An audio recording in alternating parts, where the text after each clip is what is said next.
ঘটনার ওয়াজ আমরা সারা জীবন অনেক শুনছি, অনেক ঘটনা, কিন্তু ঘটনা আমাকে কিছু শেখাবে, কিন্তু ঘটনা আমাকে সত্য দেবে না।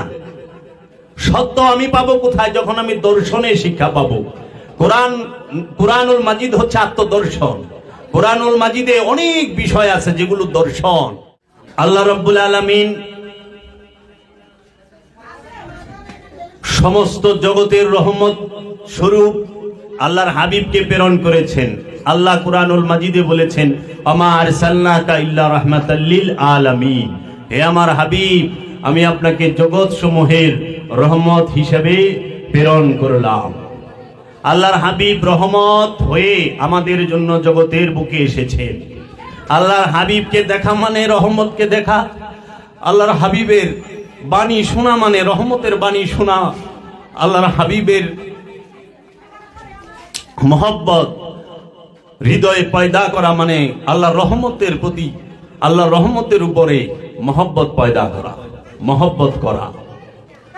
মোহব্বত সবাই করতে পারে না। মোহব্বত সব নফস করতে পারে না। যার নসিবে আছে। মহানবীর আপন চাচা মহানবীকে মোহব্বত করতে পারে নাই, কিন্তু আরবের আফ্রিকার কৃতদাস হাবশি বেলাল সে আল্লাহর হাবিবকে মোহব্বত করেছে। আল্লাহর হাবিবকে মোহব্বত করার কারণে হাবশি বেলাল তার নফস থেকে খান্নাস রূপী শয়তানকে মুসলমান করতে পেরেছে। নফসকে খান্নাস রূপী শয়তানের ধোঁকা হতে মুক্ত করতে পেরেছে। মুমিনে পরিণত হয়েছে, সাহাবায়ে পরিণত হয়েছে। আশিক রাসূল হযরত বেলাল রাদিয়াল্লাহু তাআলা আনহুম তিনি মুমিনে পরিণত হয়েছে। এবং কোন একটি হাদিসে আল্লাহর হাবিব উল্লেখ করেছেন যে বেলাল, সর্বপ্রথম তুমি জান্নাতে প্রবেশ করবে। আজকে আমরা মহব্বতের সম্পর্ক ইমানের সম্পর্ক মহব্বতের সাথে। ইমানের অপর নামই মহব্বত, মহব্বতের অপর নামই ইমান।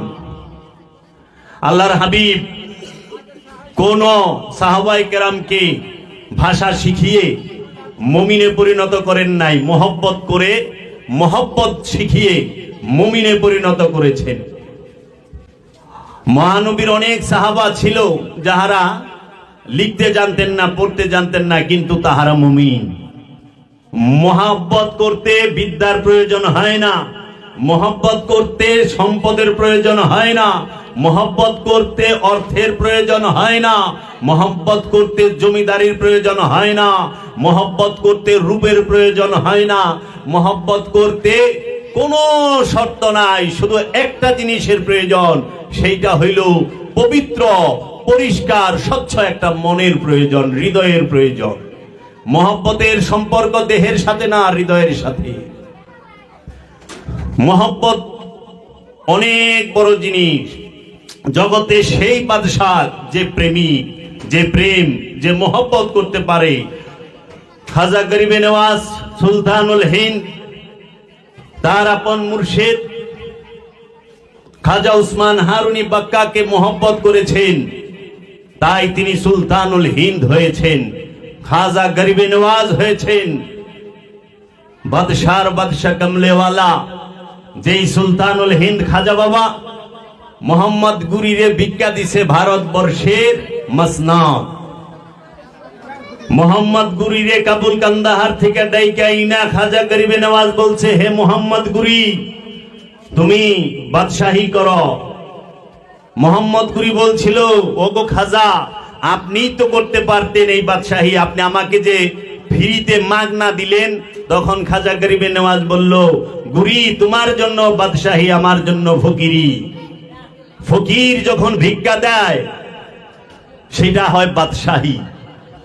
ফকির যখন ভিক্ষা দেয় কাউকে সেটা হয় বাদশাহী। সুলতানুল হিন্দ খাজা বাবা দিয়েছে। আপনাদের এই সিলেট অঞ্চল রাজা গৌর গোবিন্দ সে শাসন করত। বাবা হযরত শাহজালাল তিনি আগমন করে গৌর গোবিন্দকে হটিয়ে এই সিলেট সাম্রাজ্যের মধ্যে সুলতান গিয়াসউদ্দিন আজম সারে ডাইকাইনা মসনদে বসাই দিল। বলল যে গিয়াসউদ্দিন তুমি রাজত্ব করো। তখন বললেন আপনি তো পারতেন শাহজালাল বাবা রাজত্ব করতে, আমাকে দিলেন যে। তোমার জন্য বাদশাহী, আমার জন্য ফকিরি। ফকির সে ভিক্ষা যদি দাও এটা বাদশাহী হয়। দুনিয়ার সম্পদ দিছে, ফকিরি দেয় নাই। মোহাম্মদ গুরিরে কিন্তু ফকির বানায় দেয় নাই। অনেক বাদশাহ জগৎ থেকে মিটা গেছে। খাজা গরিবে নওয়াজ সুলতানুল হিন্দ যাহাকে রাজত্ব দিছে মোহাম্মদ গুরি, তার মাজারে কিন্তু গিলাপ পড়ে না, তার মাজারে কিন্তু ফুল চলে না, তার মাজারে প্রতি বছর উরস হয় না, প্রতি মাসে উরস হয় না। কিন্তু খাজা বাবার গোলামি যারা করেছে প্রত্যেকের মাজার শরীফে গিলাপও আসে, আশেকান জাকেরানো আসে, ফুলও পড়ে, ওয়াজ নসিহতও হয় এবং তাবাররকও বিলি করা হয়, হয় না? অনেক রাজা মিটা যায়, ওলিরা মিটে না, কারণ ওলিরা জিন্দা, এর জন্য মিটে না। এখন ওলি হব কিভাবে? ওলি হওয়ার ফর্মুলা কি? প্রত্যেকটা মানুষ সে তার জীবন রোগের নিকটে, নফসের নিকটে রব্বুল আলামিনকে, আল্লাহ রব্বুল আলামিন প্রতিটা নফসের নিকটে রূহকে বীজ রূপে রেখে দিয়েছেন, সুপ্ত রূপে, গুপ্ত রূপে, অপ্রকাশিত রূপে রেখে দিয়েছেন। সাধারণ মানুষ বুঝতে পারে না, যখন সে সাধনা করে তখনই সে বুঝতে পারে। এখন সাধনা করবেন কিসের, সাধনা হয় কিসের?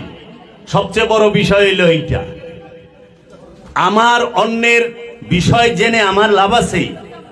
অন্যের পকেটে যদি হাজার হাজার টাকা থাকে, আমার পকেটে যদি টাকা না থাকে, আমার কোনো লাভ আছে? ওনার কাছে চাইলে উনি ধার দিব, এমনি তো আর দিব না। আর ওই টাকার মালিকানো আমি না। অন্যের বাড়ি গাড়ি আছে, তাতে আমার কি? আমার কি আছে? আমার যেটা আছে সেটা হইল মূল। তা আমি কে, আমার কি, সেইটা সম্পর্কে কোরআন কি বলছে? ঘটনার ওয়াজ আমরা সারা জীবন অনেক শুনছি, অনেক ঘটনা, কিন্তু ঘটনা আমাকে কিছু শেখাবে, কিন্তু ঘটনা আমাকে সত্য দেবে না। সত্য আমি পাবো কোথায়? যখন আমি দর্শনে শিক্ষা পাবো। কোরআনুল মাজিদ হচ্ছে আত্মদর্শন। কোরআনুল মাজিদে অনেক বিষয় আছে যেগুলো দর্শন। সেই বিষয়গুলো থেকে আজকে আমি একটা বিষয় আপনাদের সামনে আলোচনা করার চেষ্টা করব, রূহ এবং নফস সম্পর্কে। নফস কাকে বলে?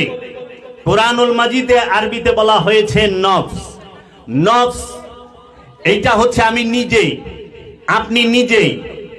প্রতিটা মানুষ যে এই দেহের মধ্যে যে প্রাণটা আছে, যার জন্য এই দেহটা জিন্দা, যার জন্য এই দেহটা কথা বলে, যার জন্য এই দেহটা শুনে, যার জন্য এই দেহটা হাঁটে, যার জন্য এই দেহটা ধরে, যার জন্য এই দেহটা দেখে, যার জন্য এই দেহটা নিঃশ্বাস নেয় ছাড়ে, যার জন্য এই দেহটা প্রকৃতির ডাকে সাড়া দেয়, যার জন্য এই দেহটা খিদা লাগে বুঝতে পারে, আবার তার চাহিদা আছে সেটাও বুঝতে পারে, তাকেই নফস বলা হয়। সেটা আমি নিজে।